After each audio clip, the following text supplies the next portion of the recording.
Брайан Майкл Бендисийн 2004-өөс 2010 онд хэвлэгдсэн 64 дугаараас бүрдэх шинэ өшөө авахчид цувралын 27-оос 64-р дугаарыг та бүхэндээ дэлгэрэнгүй хүргэх болно. Комикийн бараг талаас нь эхлээд ярил ойлгомжгүй байдал үүсэж эхлэх учраас эхнээс нь буюу 1-ээс 26 хүртэлх дугаар дээр яг юу болж өрнөснийг товчхон тайлбарласныхаа дараа нь дугаар 27 руугаа орцгоё. Энэхүү цуврал нь Марвелийн түүхэн дэх хамгийн чухал үеүүдийн нэг бөгөөд хуучин өшөө авахчид тарсны дараах үйл явдлыг өгүүлнэ. Дугаар 1. Өмгөөлөгч Мэтт Мурдок буюу Daredevil, Фог Нельсон болон бие хамгаалагч Люк Кейж нар Рафт буюу супер гэмт хэрэгтнүүдийг хордог дээд зэрэглэлийн шоронд зочлоно. Тэдний зорилго бол Сентритэй уулзах. Гэтэл гинэт цахилгаан тасарч Электро шоронгийн системд халдав. Spider-Woman буюу Jessica Drew болон Shield-ийн агентууд тэнд байсан ч Электро бүх хоригдлуудын өрөөг нээж орхив. Зөвхөн гэрэл унтрах биш эмх замбраагүй байдал эхлэв. Дугаар 2. Spider-Man үйл явдлыг мэдэрч Рафт руу яарвчлан ирнэ. Тэрээр Электрог зогсоох гэж оролдох боловч тоо томшгүй олон дайснууд дунд ганцаардна. Хамгийн амар нь цус далуурчин Carnage сулран Фогийг алах гэж дайрах мөчид баатрууд хүчин мөхсдөж байлаа. Гэтэл гинэт шоронгийн гүнээс хоригдол Сентри гарч ирнэ. Дугаар 3. Хамгийн эвцэгтэй мөчид Капитан Америк болон Iron Man туслахаар ирдэг. Гэхдээ жинхэнэ гайхамшигыг Сентри үзүүлнэ. Тэрээр Carnage-ийг шүүрэн авч сансарт аваачин голоор нь хувааж орхив. Түүний хүч бурхных мэт байлаа. Баатрууд хамтдаа олон хоригдлыг буцааж хорсон ч тоолгоор 42 аюултай гэмт хэрэгтэн оргож амьдсныг тогтоодог. Shield ирж хяналтаа тогтооход Капитан Америк нэг зүйлийг анзаарна. Бидний хинч дуудаагүй хувь тавилан биднийг энд цуглууллаа хэмээдэг. Дугаар 4. Cap баатруудыг цуглуулж өшөө авахчид тарснаас хойш дэлхий хамгаалалтгүй болсон учраас бидэнд шинэ баг хэрэгтэй байна гэж ятгахна. Тони Старк эсэргүүцэх боловч Cap зөрүүдэлнэ. Эцэст нь Cap, Iron Man, Spider-Man, Luke Cage, Spider-Woman нэгдхийг зөвшөөрөв. Daredevil татгалзаж хувийн амьдралдаа анхаарахаар шийднэ. Тэдний анхны даалгавар оргосон 42 гэмт хэрэгтний нэг болох Sauron-ыг барих байв. Мөрөн тэднийг Savage Land руу хөтлөв. Дугаар 5. Шинэ баг Savage Land-д газардахад тэднийг үлэг гүрвлүүд угтана. Тэнд тэд Wolverine-тэй ч таарна. Wolverine ч бас Sauron-ыг хайж байв. Гинт Shield-ийн зэвсэгтэй цэргүүд гарч ирэн баатрууд руу гал нээн. Дугаар 6. Баатрууд Sauron-ыг барьдаг. Тэд замдаа шархтсан Елена Беловаг олдог. Харин гэмт хэрэгтнүүдийг Shield-д тушаах гэсэн боловч Тони бүх зүйлийг өөрийн хяналтад авахар шийднэ. Тэрээр багийг Stark Tower руу нүүлгэдэг. Харин Cap Wolverine-ийг багт илсүүлснээр шинэ өшөө авахчид баг албан ёсоор бүрддэг. Дугаар 7. Баг бүрдсэн ч тэдэнд нэгэн том асуулт байлаа. Роберт Reynolds буюу Sentry гэж хэн бэ?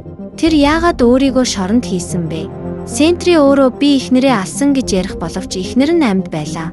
Дугаар 8. Тэрээр дэлхийн хамгийн хүчирхэг баатар байсан ч түүний сэтгцийн харанхуй тал болох Void нь түүнтэй энэ тэнцвгүй заяул байв. Дэлхийг аврахын тулд Sentry өөрийгөө болон дэлхийн нийтийг Sentry гэж хүн байсан гэдгийг мартуулсан аж. X хүмүүсийн Emma Frost ирж түүний ойс намжийг сэргээхэд туслана. Дугаар 9. Sentry-гийн оюун санаанд хаалт нэгдэхэд Void бодит ертөнцид гарч ирж өшөө авахчид руу дайрна. Энэ тулаан бие махбодын гэхээсээ илүү сэтгэл зүйн тулаан байв. Баатрууд өөрсдийн хамгийн том айдастайгаа нүүр тулна. Дугаар 10. Эцэст нь Sentry өөрийн айдсаа ялж Void-ыг буцаан дарна. Тэрээр өшөө авахчдын гишүүн болохыг зөвшөөрөв. Гайхалтай нь түүнийг хүлээн зөвшөөрсөн мөчид Stark Tower-ын орой дээр түүний хуучин цамхаг Watchtower ид шидийн мэт гарч ирнэ. Дугаар 11. Silver Samurai баатруудад хандан Японд Hydra болон хайнд бүлэглүүд нэгдэж байгаа тухай мэдээлэл өгнө. Cap дахин Daredevil-ийг дуудах боловч тэр татгалзаж оронд нь өөр нэг хүнийг санал болгоно. Энэ бол Maya Lopez буюу Echo байв. Тэрээр өөрийгөө нууцлахын тулд Ronin гэх хувцас өмсөж багт нэгдэнэ. Дугаар 12. Өшөө авахчид Японд ирэв. Энд Мадам Hydra болон хайнд бүлэглэлийнхэн Yashida кланы эрх мэдлийг булаахаар оролдов. Echo тулааны ур чадвараараа багийнханд хүлээн зөвшөөрөгдөв. Luke Cage болон Spider-Man нинжа нартай тулалдах нь тэдэнд шинэлэг бөгөөд хүндхэн сорилт болдог. Дугаар 13. Ширүүн тулааны эцэст өшөө авахчид Hydra-г зогсоож чадсан ч Мадам Hydra зүгтчдэг. Энэ даалгавар багийг улам нэгт болгосон ч Spider-Woman-ы зарим үйлдэлүүд с ิจ гтэй санагдаж эхэлнэ. Дугаар 14. Энэ дугаар Spider-Woman буюу Jessica Drew-гийн жинхэнэ үннийг дэлгэнэ. Тэрээр Hydra-д ажиллаж байгаа мэд дүр эсгэж үнэндээ Nick Fury-д мэдээлэл өгдөг давхар агент байв. Hydra түүнийг өшөө авахчид доторх тагнуул болохыг хүссэн бол Nick Fury түүнийг Hydra-г дотроос нь устгахыг даалгасан байжээ. Jessica хүнд итгэхээ мэдэхгүй төөрөгдөлд орно. Дугаар 15. Carol Danvers буюу Miss Marvel багт албан ёсоор нэгдэхийг хүснэ. Энэ үед дэлхийн ертөнцид House of M буюу Wandaгийн бодит байдлыг өөрчилсөний дараах нөлөө мэдрэгдэж эхэлнэ. Дугаар 16 House of M-ийн төгсгөлд Scarlet Witch буюу Wanda No More Mutants гэж хэлснээр бүх мутантууд хүчээ алдсан. Тэгвэл тэр их энерги хайцсан бэ. Тэр энерги нэгдэж коллектив гэх асар их хүчтэй биетийг үүсгэн сансарт байх Alpha Flight багийг бүхэлд нь хядсан тухай аимшигт мэдээ ирдэг. Дугаар 17 тэрхүү энергийн мангас дэлхий дээр бууж Genosha арлыг чиглэнэ. Харин Genosha-д хүчээ алдсан Magneto амьдардаг байна. Өшөө авахчид түүнийг зогсоохоор явах боловч Shield болон Maria Hill тэдэнд саад болохыг оролдоно. Гэвч баатрууд Genosha руу нисдэг. Дугаар 18 Daisy Johnson мангасыг дотроос нь дэлбэлхийг оролдох боловч мангас хэтэрхий хүчтэй байв. Энэ энерги нь үнэндээ Зорн буюу Магнетогийн дүрт хувирч байсан хуучин дайсных нь ухамсартай байсан бөгөөд тэрээр Магнетод хүчийг нь буцааж өгөхийг хүсэж байлаа. Дугаар 19 Магнето энергийг авахаас татгалзана. Мангас улам догширч дэлхийг сүйтгэх аюул нүүрлэнэ. Энэ үед Тони Сентрид хандан "Чи л үүнийг зогсоож чадна" гэж хэлв. Сентри мангасыг шүүрэн авт сансар руу нисээд нарлуу шидчгээд хүрээд ирэв.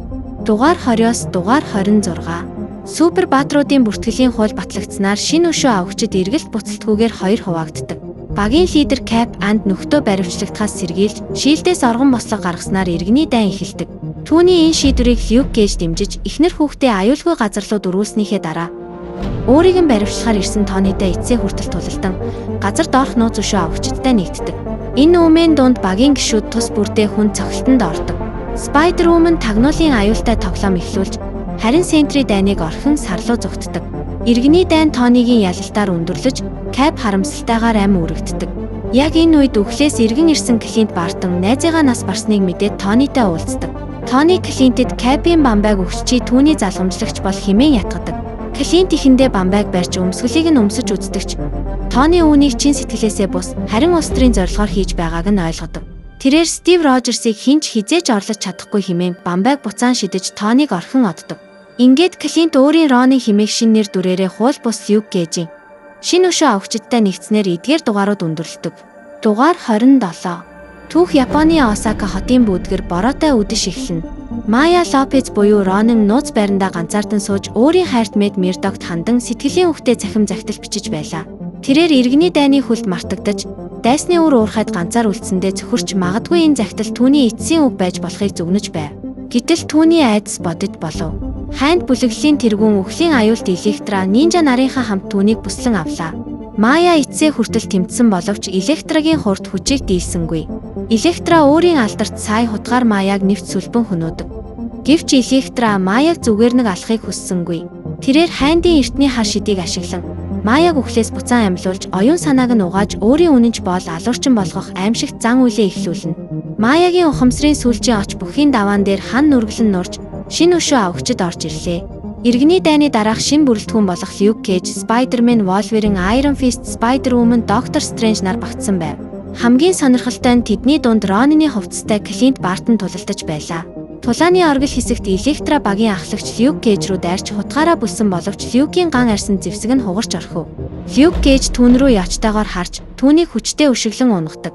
Багийнхан Maya-г ухаангүй байхад нь амжиж авраад Doctor Strange-ийн шидээр телепорт хийн зүгтснаар түүх өндөрлөдөг.